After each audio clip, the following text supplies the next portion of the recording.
नमस्ते बच्चों। आज मैं संधि की तीसरी कड़ी आपके पास लेके आई हूँ, वृद्धि संधि की। हमने संधि पढ़ा, स्वर संधि पढ़ा। स्वर संधि के गुण के अंतर्गत, स्वर संधि के भेद के अंतर्गत आज हम लोग वृद्धि संधि पढ़ेंगे। दीर्घ और गुण संधि हमने पढ़ लिया। दीर्घ संधि में था दो समान स्वर मिलकर दीर्घ हो जाते हैं, और गुण संधि में हमने पढ़ा था कि अ बढ़ने के बाद ई रहे तो ए हो जाता है, अ बढ़ने के बाद उ रहे तो ओ हो जाता है, और अ बढ़ने के बाद री रहे तो अर हो जाता है। अब वृद्धि संधि की बारी आई है। वृद्धि संधि में हम पढ़ेंगे अ वर्ण के विषय में ही। वृद्धि रेचि इसका सूत्र होता है।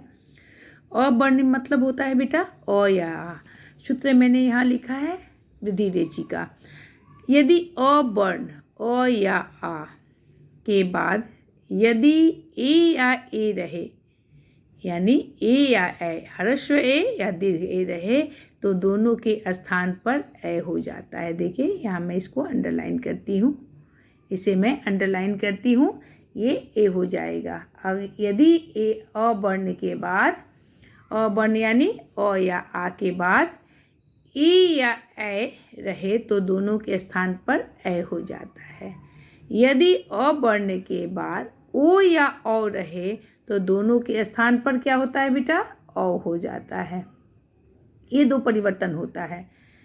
यदि अ वर्ण के बाद ए और ए रहे तो ए होता है, और अ वर्ण के बाद ओ या औ रहे तो औ हो जाता है। इसे हम वृद्धि संधि कहते हैं, यानी वृद्धि हुई है, वृद्धि संधि कहते हैं। वृद्धि संधि के दो नियम हैं, यानी एक नियम ये है और दूसरा नियम ये है।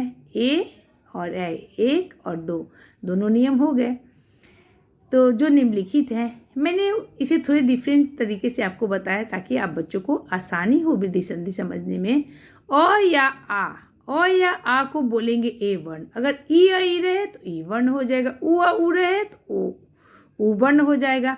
तो यहाँ बच्चे अ वर्ण है, अ या आ के आगे ए या ए आने पर दोनों के स्थान पर ए हो जाता है। जैसे यहाँ हमने दे दिया अ वर्ण के बाद अ प्लस ए हुआ। जैसे एक है, यहाँ से मैंने अ ले लिया, क से अ को पृथक कर लिया, यहाँ से ए लिया तो ए हो गया। तो क्या हो जाएगा बेटा, एक जोड़ ए कम। अब यहाँ पर मैं ब्रैकेट में आपको बताती हूँ, क प्लस ए क्या होगा बेटा, कै। तो क्या हो जाएगा, एक कै कम हो गया ना।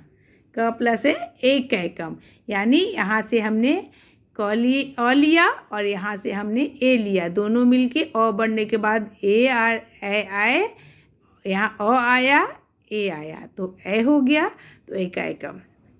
अ बढ़ने के बाद अगर आ जाता है, आ के बाद ए आता है तो ए हो जाएगा। सदा से हमने आ ले लिया और ए से ए ले लिया, दोनों मिलाकर ए हो गया। तो ये दोनों में क्या होगा बेटा, मैंने छोड़ा है यहाँ पे, मैं इसे पूरा करती हूँ। तो क्या होगा, सदा जोड़े सदैव। तो हमने यहाँ पर सदैव किया है, यानी यहाँ से अ बढ़ने के बाद ए आया तो ए हो गया। उसी प्रकार से अ वर्ण में आ भी आता है, आ प्लस ए आएगा तो भी ए हो जाएगा। जैसे महा जो ऐश्वर्यम, तो यहाँ पर आ है, आ प्लस ए, तो आ और ए मिलकर ए हो गया तो महेश्वरम। उसी प्रकार अ प्लस ए जो हमने ऊपर में दिया है उसी का है। देव जोड़ ऐश्वरम, देवेश्वरम। इसकी प्रैक्टिस करनी पड़ेगी आपको, प्रैक्टिस करेंगे आपको तुरंत समझ में आ जाएगी। अब हम आते हैं यहाँ पर, अब हम दूसरे नियम में अ या आ के आगे ओ या औ आने पर दोनों के स्थान पर औ हो जाता है। जैसे ए और ए आने पर ए हुआ, उसी प्रकार से दूसरे नियम में ओ या औ में औ हो जाएगा। जैसे जन जोड़ ओघ, जनौघ, यहाँ से हमने अ को पृथक किया और यहाँ से ओ को लिया, दोनों मिलाकर अ हो गया। अब न में हमने इसको जोड़ा, जैसे 9 जोड़ औ 9, तो क्या हो गया बेटा, जनौघ। उसी प्रकार से अनेक प्रैक्टिस तो करनी ही पड़ती है इन सब चीज़ों की। अ प्लस औ यानी वन में से हमने अ ले लिया, यहाँ से औ ले लिया, वन औषधम। आ प्लस औ दीर्घ हुआ, बड़ा है, महाजोरोजस्वी। आ भी दीर्घ है, ओ भी औ भी दीर्घ है, दोनों मिलकर औ हो गया महाजस्वी। धन्यवाद बच्चों। अगली कड़ी हमारी यन संधि की होगी।